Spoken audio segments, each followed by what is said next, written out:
Deep beneath the world's greatest ocean lives a sponge unlike any other. The SpongeBob SquarePants movie, released in 2004, still holds up amazingly today. Its animation is beautiful, it's really funny, there's great heartfelt moments, and it has many scenes that I, and a lot of others, can practically quote from memory because of how iconic they are. With the success of that movie, it's no surprise that the folks at Nickelodeon would take a stab at another movie starring their most recognizable character. And another one. And 2 mediocre spin-offs later, we are brought to Saving Bikini Bottom, the Sandy Cheeks movie. The first SpongeBob movie to not be shown in theaters. Surely, this is a strong indication of the quality we are about to experience. This video will not only serve as a review, but also a summary of the film for people who want to save about 87 minutes of their life. I want to preface this by saying I have not seen the second SpongeBob movie, Sponge Out of Water, in its entirety, nor the third, Sponge on the Run. But from the few bits I did see, I was not really into them. As a result, my expectations going into this movie were pretty low, but I wanted to give it a fair shot anyway. Were my expectations met, exceeded, or did the movie bring the bar for modern SpongeBob even lower somehow? Let's dive right in and find out. Whee!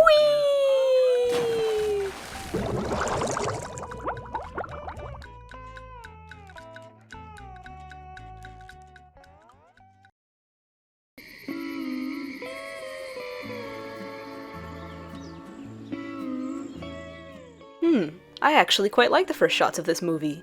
It's got nostalgic music, it's nice and peaceful, it sets the scene very well. Maybe this movie won't be as bad as I thought it would. Oh, hi Sandy, Good morning! Okay, can you please stop shouting? I hope you enjoyed that beginning because that's as calm as we're gonna get. The movie starts off with Sandy teleporting to the middle of Bikini Bottom, singing about how much she loves science and Texas. 2 core aspects of Sandy's character for people who have watched more than 5 seconds of her on a screen. The song itself isn't unbearable, I guess, but it's made worse by these obnoxious visuals and the constantly changing style. Speaking of the visuals, in my humble opinion, this movie is pretty ugly. The 3D models emulate the style starting from Sponge on the Run, but those models had some texture and the stop-motion-esque movement gave it some charm. It looks more like the cheap Camp Coral style of animation. Personally, I was reminded of the 3D animated Garfield show. You know, the one from 2008. As quick as it starts, the song is over, and everyone in Bikini Bottom despawns except for SpongeBob and Sandy. A minute of SpongeBob doing some stupid bullshit happens, and I hope you enjoyed seeing all of those beloved characters, because shit immediately hits the fan and everyone is taken by a gigantic hellish claw. Wait, so these flowers are just actual floating structures? Not like clouds? Huh.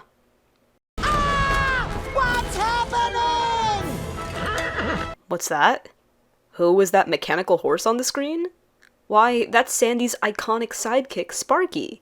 You know, Sparky? From the SpongeBob SquarePants TV show? He's in most of the episodes?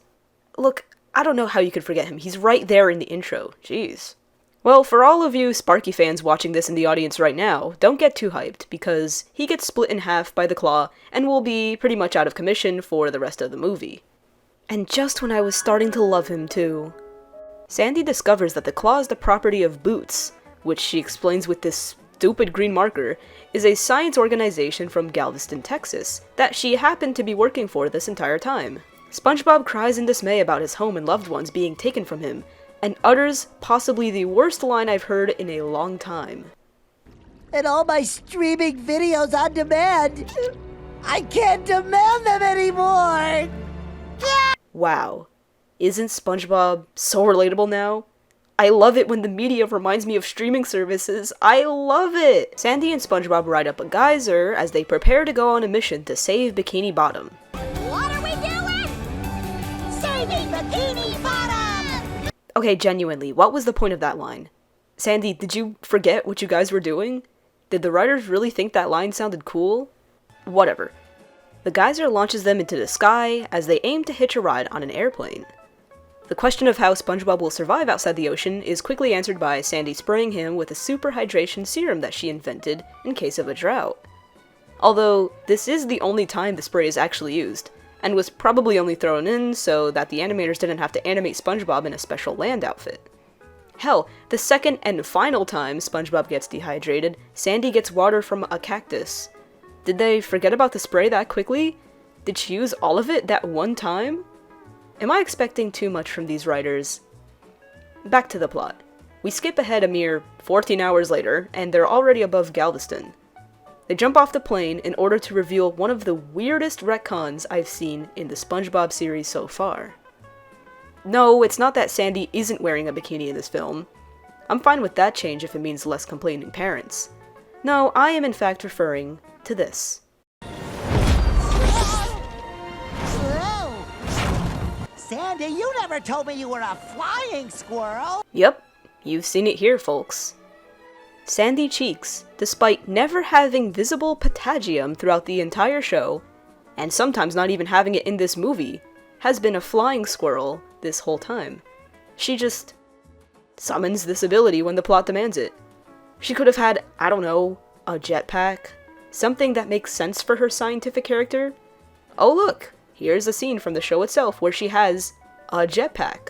But no, she's a flying squirrel now. Okay. They're about to land at the laboratory, but then a random twister shows up and they're left stranded in the middle of nowhere. We cut to Boots' laboratory where we get to meet the two most pointless characters of the movie, assistants Kyle and Phoebe. Besides Kyle having this pretty epic entrance. The only things that these two are good for are giving vacant expressions at every situation, explaining things that are obvious, or being weirdly fixated on food.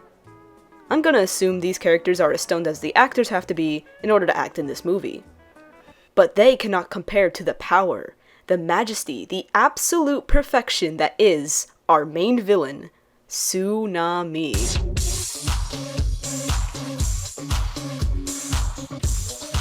Tsunami. Talented, brilliant, incredible, amazing, show-stopping, spectacular, never the same, totally unique. In all seriousness, Wanda Sykes' acting, while hokey, is weirdly enjoyable if you don't take it too seriously. I'm gonna start going over this movie in broader strokes so that we can get to the actual review sooner.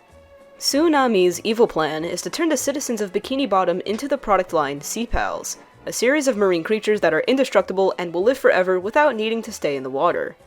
Meanwhile, Sandy and SpongeBob get into a fight with these rattlesnakes and... oh no. Oh no. And end up needing to call upon Sandy's family members for assistance. Other than the reveal that they are a big family circus, every family member is pretty generic, and I only have one real point to make about their role in the plot, but I'll get to that later. They help the two get to Galveston, but not before Tsunami's dog, Kuda, chases them through the water park that the laboratory is partnered with. This includes riding a hand glider and somehow squeezing through the sewer pipes. I'd say this is stupid, but this movie has way bigger issues than cartoon logic. Unfortunately, upon arriving at the lab, SpongeBob is captured and put into the machine for cloning, and Sandy is also imprisoned. Tsunami reveals her grand motivation in this incredibly strange sequence where they superimpose her head over that of a child. They literally already cast someone in this role. Why did they feel the need to edit it like this? It's not particularly funny, and it doesn't look remotely good. Maybe something's up with this child's face. I don't know. I don't judge. Anyway, Sue's motivation. She is obsessed with fish and wants to... cuddle and sleep with them. What? What? Ignoring how awful that last part sounded. Basically, she lived a life spending time around fish as much as possible, which led to a literally deadly confrontation with some piranhas. The result of that confrontation being... George Lopez from Shark Boy and Lava Girl. I did not think CG could still look this bad, genuinely. Seeing as there was no second act low point, we gotta cram it in here. There's another huge retcon to Sandy's story that the only reason she was sent to Bikini Bottom was to spy on the citizens and gather data that would eventually lead to Tsunami's grand plan being successful. Feeling as if she betrayed her second home, Sandy resigns herself to her hamster wheel. SpongeBob, now in pieces from the cloning machine, encourages Sandy to not give up. Which very quickly works because we need to end this movie. With some help from her friends Dumb and Dumber over here, and eventually her family, Sandy defeats Tsunami by indirectly making her one with the fish. Again, let's not think about the logic here. and launches everyone back to Bikini Bottom. Not without the help of the most iconic character, Sparky! Look, there he is! Everyone's favorite character, let's hear it! Come on everyone, come on! Back in Bikini Bottom, her family puts on a circus show, and even Tweedledee and Tweedledum get to come with. Yay. And everything ends on an upbeat note. Thank you, thank you. Hold on a second. I know what you are, Squidward.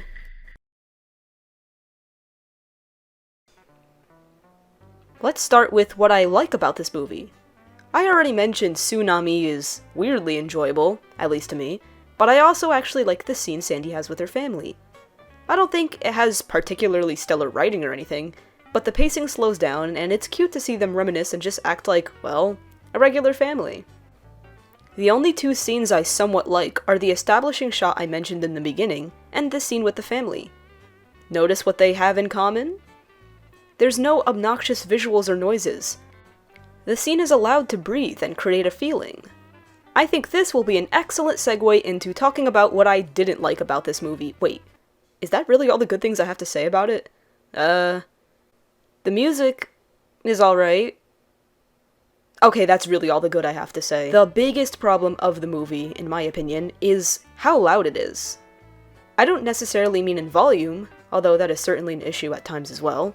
What I really mean is that this movie, more often than not, feels like someone is trying to entertain a toddler by jingling keys in front of their face. There's all of these weird visual gags that don't fit with SpongeBob's usual style, and the jokes, more often than not, end up being really juvenile. I think this was the only line I genuinely chuckled at. Sue got us a vending machine for the break room, and if we're good, she says she just might fill it. That was a year ago. Numerous scenes just feel like they exist to make a 2-year-old laugh, and they take up needless amounts of time. Seriously, it's almost like the idea didn't warrant a whole movie's length of time, and they felt the need to just pad things out. There are really no other reasons for these scenes to happen. Why does Squidward start doing a singing in the rain bit here? I don't know. Why does SpongeBob get these weird moments that last for too long? One of them being forgetting how to wink? I don't know. Oh yeah, speaking of SpongeBob, he's easily written at his worst here. As if his terrible line about the streaming services didn't already put him at the bottom. He's written like a hyperactive 8-year-old the whole time. He's constantly flailing around, or saying or doing something stupid. It feels like he's only here to, again, pad out the runtime, and flash images for the kids in order to entertain them. One of the worst scenes has got to be when they're trying to escape the water park, and he just starts tickling everyone's feet. Between this and the recent Narwhal characters in the new seasons, it's clear that a certain someone's shadow still lingers over Nickelodeon. Anyway, when SpongeBob and Sandy are ambushed by the rattlesnakes, he's completely spineless. In the show, he was able to put up a good fight with Sandy during their karate sessions. Hell, Sandy's first appearance is him trying to rescue her from getting eaten by a clam. Why is he now too cowardly to act? Was this really necessary to make Sandy look more like a girl boss? She already was one. The only useful things SpongeBob does in this entire movie are encouraging Sandy to fight back, which you could argue didn't even require him anyway, and do this whistle that summoned Sandy's family when she herself was unable to. When he's split into tiny pieces, he's basically just like the minions from Illumination. I only really like this one SpongeBob that gets sad when he doesn't get to hit the cymbals.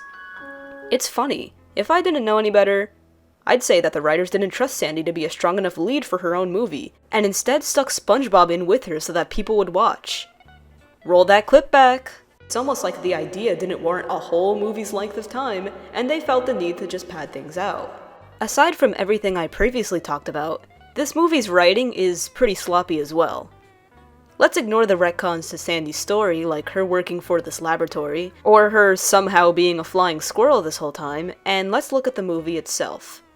The big twist is that Sandy's been a spy for Tsunami's scheme this whole time, yet at the beginning of the movie, Sandy doesn't even know who Tsunami is. Water parks?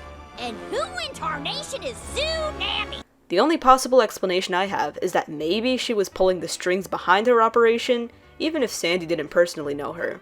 But there's worse writing mistakes.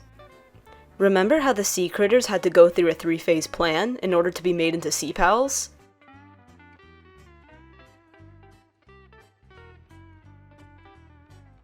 We see here that most of them consume the Phase 1 pellets, including Squidward and Patrick. But you know who doesn't? Mr. Krabs, as he's upset with the food taking away from his potential profits. You know who still gets to proceed to Phase 2 of the plan? Mr. Krabs. Okay, maybe Krabs can already breathe surface air, but what about when Spongebob is captured and they just stick him into Phase 3 without any prep? Oh yeah, before I forget, the scene where Spongebob gets cloned is genuinely disgusting. I don't even know who I am anymore! Let's go back to a bit earlier in the film, to this bit with Sandy's family. Yes, this scene I said I kinda liked. It still has writing issues. Sandy's mom starts talking about the family circus in a way where she clearly wants Sandy to come back to them. But you were already the first ever water skiing squirrel, and we miss our little star. So you think that there's gonna be a conflict of the family wanting Sandy to stay in Texas, while she wants to stay in Bikini Bottom. You even have her in the beginning saying, Texas, you have my heart! which is some indication that this will be a running conflict in the movie. But then, her dad has this line, Whatever Sandy wants to do with her life is okay by us, cause we love her. so, okay, her family is actually totally cool with her doing whatever she really wants to do. But then her mom has this line, She can do whatever she wants in her life, as long as it's right here in Texas. so the conflict is technically still there. You'd expect any competent movie to bring this full circle somehow, even if it's just in a brief conversation with her family in one of these final scenes. But no, this is just never brought up again, and her family even comes down to Bikini Bottom without any issues. Here, I'll demonstrate how easy this fix could have been. Ma, Pa, I know y'all want me to stay here in Texas, but I've grown to love Bikini Bottom as my second home. There's still so much to discover there and so many memories to make. It was swell seeing y'all again, but I think I made my choice where I want to stay. Well, shoot, Pumpkin, it sounds like this Bikini Bottom is a great place. We respect your choice, and maybe we'll come down to visit you more often. We love you, Sandy! Yeah, no problem, sis. Yes, I agree. We love you more than Jack Rabbit loves his pickle carrot. Help hot me, morning in I August think when birds I'm are singing. And Okay, so it kind of fell off near the end, but you get my point. Is it too much to ask of this movie that it feels like the writing is cohesive? These choices can't be ignored or brushed off as cartoon logic. They are made intentionally and then dropped just as quickly. It feels like this movie would rather meander and show babyish, meaningless imagery than tell an actual complete story. This moment where SpongeBob is encouraging Sandy doesn't have any payoff because 1, the buildup is rushed at best and confusing at worst, and 2, the message, We're not just your friends, You're my family! is one that's already been done as early as 18 episodes into the entire show. Home is where you're surrounded by other critters that care about you. Huh? Duh! What am I doing? I've been home all along, and it took me till just now to realize it. Why is Sandy relearning this now? Shouldn't she already know this? Shouldn't the conflict have been more about her deciding whether it was time to move back to Texas or stay in Bikini Bottom? At least there was still an attempt to build up to this earlier. But again, this movie feels sloppy, like a cobbled together afterthought of other ideas. If that isn't laziness, I don't know what is. I would even go as far as to say this movie, at times, feels AI generated. Yes, I'm going there. It would not surprise me if Mr. GBT was one of the writers. But let's not absolve the humans who worked on this movie of the blame. There were many opportunities to make a competent movie here, and it seems they were all ignored. In case it wasn't obvious from everything I was saying before, I don't like this movie. Do I hate it? No, because that would take up more energy than I have, due to having my brain turn to mush from watching it twice. It's poorly written, poorly animated, and doesn't feel like it was made for anyone above the age of 5. Now, I can assume how some people may react to this, so even if none of you right now are thinking it, let me say this. Yes, I know this movie is probably meant for kids, but I still think kids deserve better content than this. I haven't been a fan of how SpongeBob has been dumbing down its stories and characterizations over time. The original 3 seasons and movie are simple, but they're timeless, they're charming, and they're really funny. They don't have to resort to meaningless noises or visuals to grab attention. Young viewers deserve better than to be sat in front of Cocomelon-style visuals. They at least deserve a consistent, well-told story. But hey, I didn't expect much from this movie other than a cash grab anyway, and I got pretty much that. Quality-wise, I give this movie a 3 out of 10. Entertainment-wise, grab a few of your friends and you're probably looking at a 5 out of 10, if you're gonna be shitting on it the entire time. If you know anyone who wants to watch this movie, you can help them out in one of 2 ways. Send them this video to save some time, or just tell them to watch the original Spongebob movie. Trust me, a simple suggestion can save a handful of brain cells. Hey, at least they're not gonna do something like this again, right? Right? Fuck! You see her swimming and get out of her way. She's a fishy with a mission and there's something to say. She makes waves. She makes waves.